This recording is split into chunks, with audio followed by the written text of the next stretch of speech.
السلام علیکم ورحمۃ اللہ وبرکاتہ۔ الحمد للہ رب العالمین والصلاة والسلام علی خیر خلقہ نبینا محمد وعلی آلہ واصحابہ اجمعین، اما بعد فاعوذ باللہ السمیع العلیم من الشیطان الرجیم۔ اليوم اکملت لکم دینکم واتممت علیکم نعمتی ورضیت لکم الاسلام دینا۔ وقال تعالى: لقد جاءكم رسول من أنفسكم عزيز عليه ما عنتم حريص عليكم بالمؤمنين رؤوف رحيم فإن تولوا فقل حسبي الله لا إله إلا هو عليه توكلت وهو رب العرش العظيم۔ دینی اور اسلامی بھائیوں، اللہ رب العالمین کے حمد و ثنا اور پیارے نبی صلی اللہ علیہ وآلہ وسلم پر بے شمار درود و سلام کے بعد اللہ رب العالمین کا بڑا احسان اور اس کا بڑا فضل اور کرم ہے کہ اللہ رب العالمین نے ہمیں آج کے اس مبارک دن میں آج کی آخری نماز عشاء ادا کرنے کے بعد اس مبارک مجلس میں بیٹھنے کی توفیق عطا کی ہے۔ اللہ ہماری اس مجلس کو قبول کرتے ہوئے ہمارے لیے علم کی زیادتی، عمل کی قوت اور سعادت کی ضمانت کی مجلس بنائے، آمین یا رب العالمین۔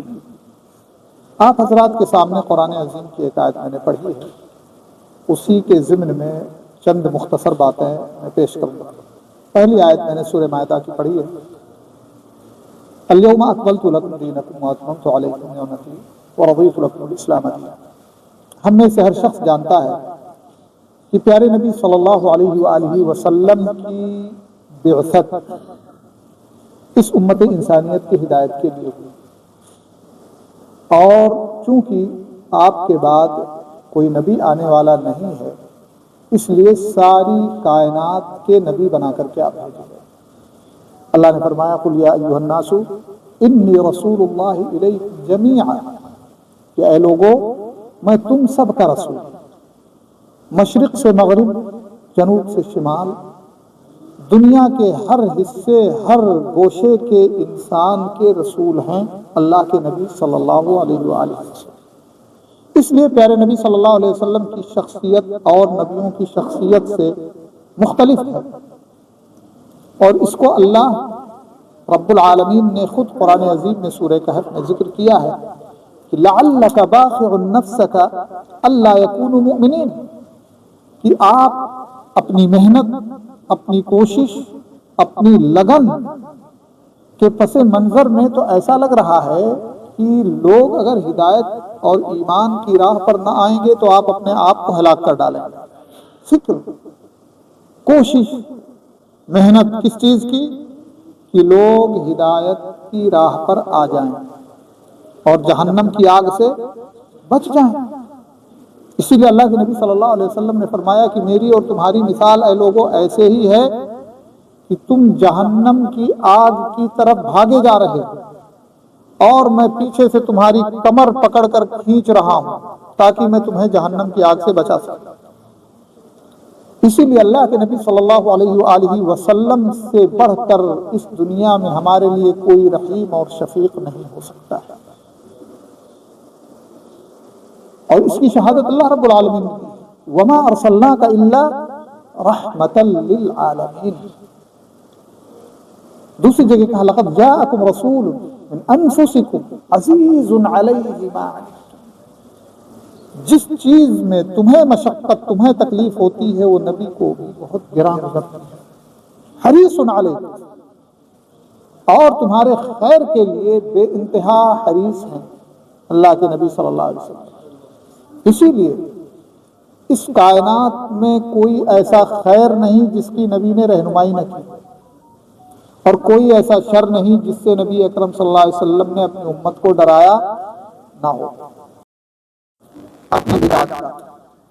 عید میلاد النبی کی مناسبت سے صاحب دلائل دے رہے تھے، اور ان لوگوں پر جو اسے اسلام کے خلاف مانتے ہیں، دین کے خلاف مانتے ہیں، ان پر نکیر کر رہے تھے۔ تو جیسے کہتے ہیں نا کہ اللہ کے نبی صلی اللہ علیہ وسلم نے فرمایا ہر نئی چیز کیا ہے دین کے اندر؟ بدعت ہے.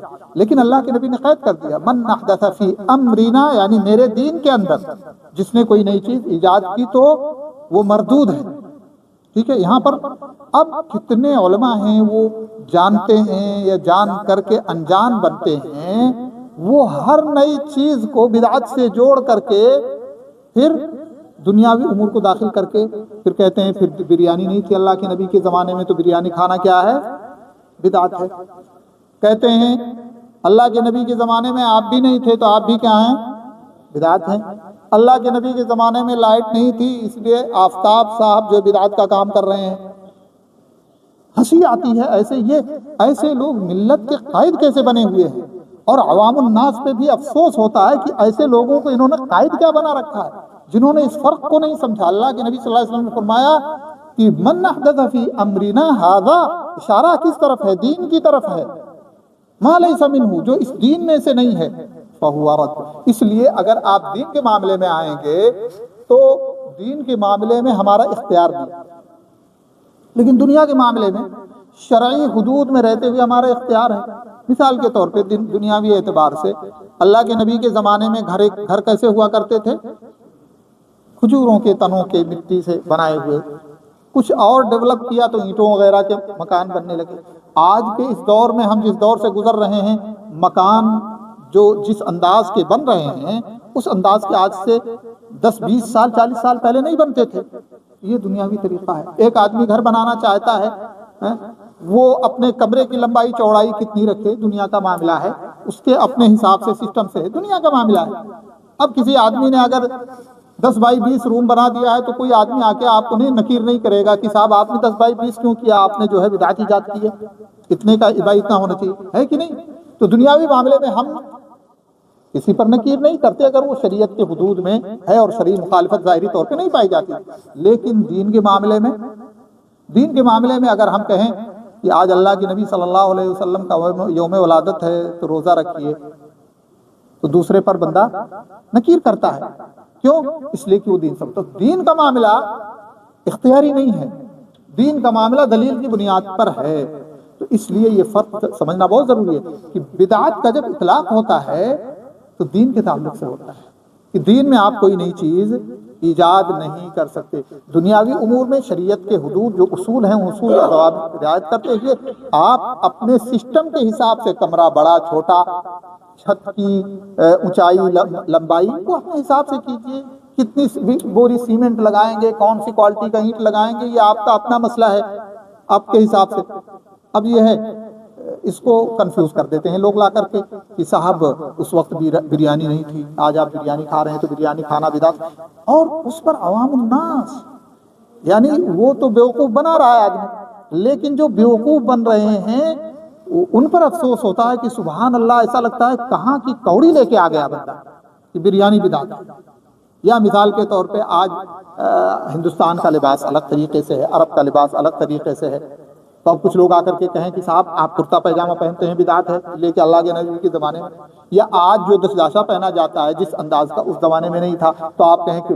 تو دین اور دنیا کا معاملہ ہمارے اپنے کلچر ہیں، کچھ اصول اور ضوابط ہیں، ان اصول اور ضوابط کے دائرے میں ہے تو پھر ہم اپنا لباس اپنے حساب سے پہن سکتے ہیں، ایسا کوئی مسئلہ نہیں، اس لیے کہ دین کا مسئلہ نہیں ہے. تو اس لیے جو ہے دنیاوی امور میں کچھ شرعی قواعد اور ضوابط ہیں، ان قواعد اور ضوابط کے حد میں رہتے ہوئے آدمی کو اختیار دیا گیا ہے. ہر بندہ، پڑوسی اپنا دروازہ کس طرح سے لگائے گا، میں اپنا دروازہ کس طرح سے لگاؤں گا، وہ اپنا کھڑکی کس طرح سے لگائے گا.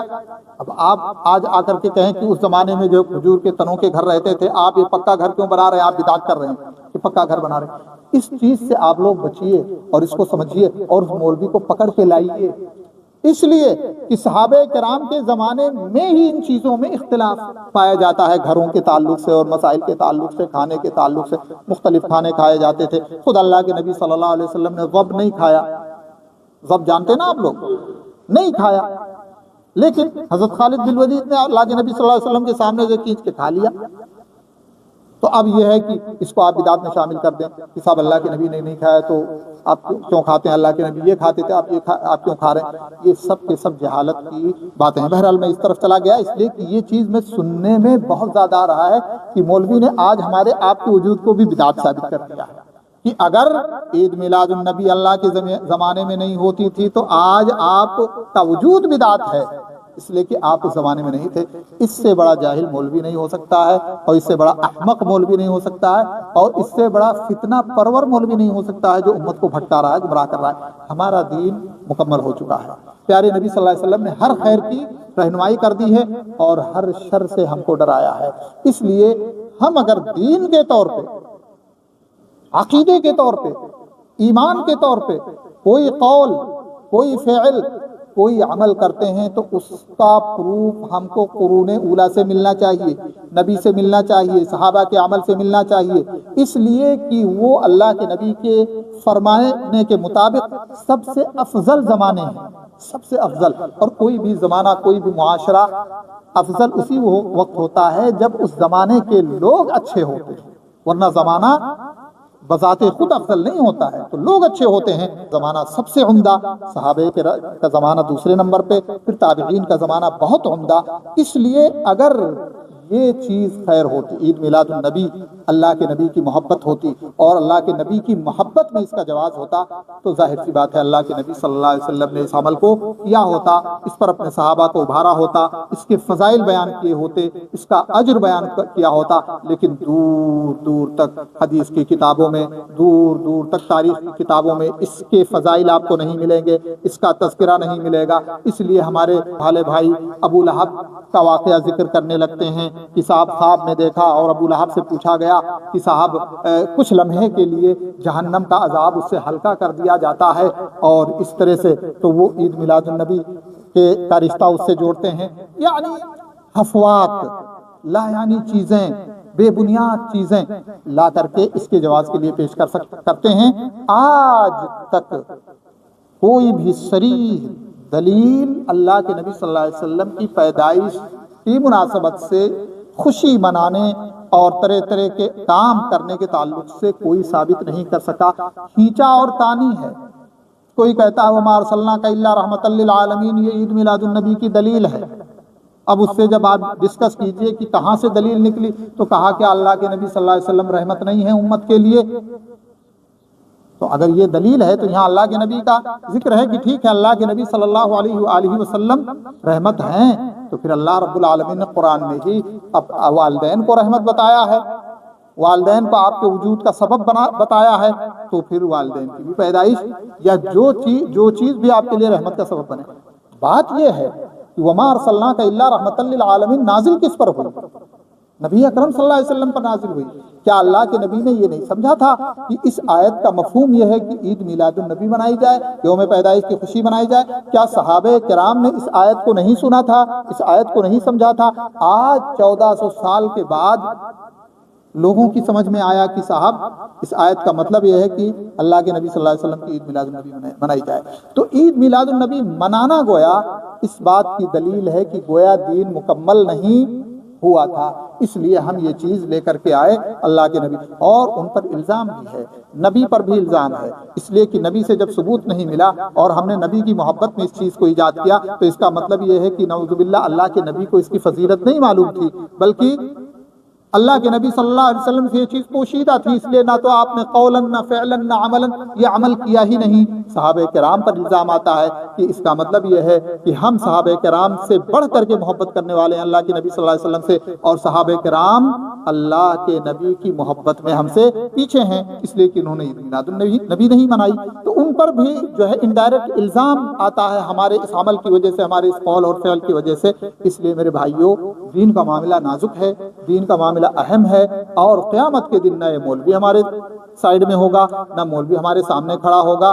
ہاں، اس دن کیا ہوگا؟ یوم یفر المرء من اخیہ وامہ وابیہ، وہ دن وہ ہوگا کہ باپ بیٹے سے، بیٹا باپ سے، بیوی شوہر سے، شوہر بیوی سے، سب ایک دوسرے سے بھاگتے ہوئے اور بچتے ہوئے نظر آئیں گے۔ یہ پیر، یہ مرشد، یہ مولوی، یہ ملا، یہ اپنی نجات کی سوچے، ہماری نجات کا مسئلہ الگ ہے۔ اس لیے میرے بھائیوں، دین صحیح طور پہ اختیار کرنا، عقیدے کے مسائل صحیح طور پہ اختیار کرنا، عمل صحیح طور پہ اختیار کرنا، دلائل کی روشنی میں اختیار کرنا، یہ ہماری ذمہ داری ہے، آپ کی ذمہ داری ہے۔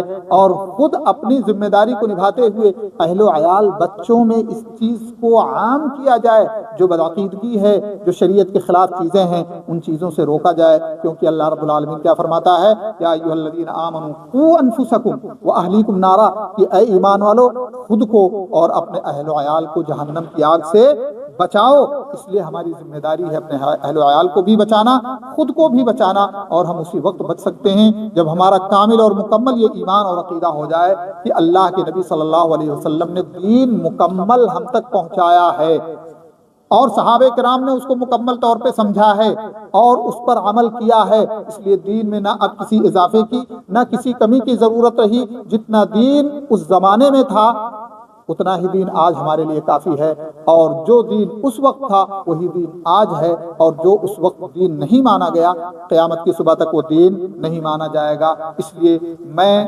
اپنے لیے بھی دعا کرتا ہوں اور آپ سب کے لیے بھی دعا کرتا ہوں کہ اللہ رب العالمین ہمیں توحید اور سنت کا صحیح فہم اور صحیح سمجھ عطا فرمائے، اور توحید اور سنت کو سمجھنے کے بعد پوری قوت کے ساتھ اس پر عمل کرنے کی ہمیں توفیق عطا فرمائے، اور پوری قوت کے ساتھ بغیر کسی کے خوف، بغیر کسی کے ڈر سے اللہ رب العالمین کی رضا کے لیے اس بات کی طرف لوگوں کو دعوت دینے کی ہمارے اندر قوت، ہمت اور حوصلہ عطا فرمائے۔ اگر ہم اس طرح سے اپنی زندگی میں بدلاؤ لائیں گے تو انشاءاللہ اللہ تعالی ہم سے راضی ہوگا، دنیا میں بھی اللہ ہمارے اوپر رحمت نازل فرمائے گا، اور آخرت میں بھی اللہ رب العالمین ہمیں پیارے نبی صلی اللہ علیہ وسلم کی شفاعت عظمیٰ عطا فرمائے گا۔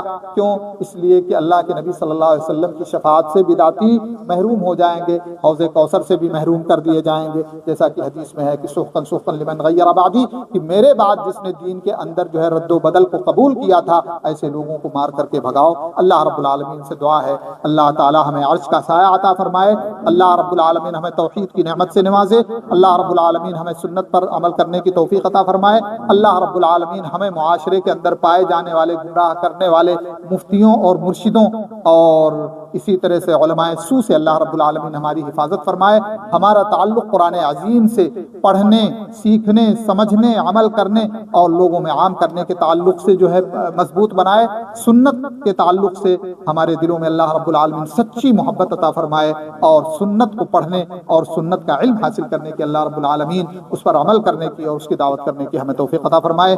آمین۔ وآخر دعوانا الحمدللہ رب العالمین، وصلی اللہ علی نبینا محمد وعلی آلہ وصحبہ۔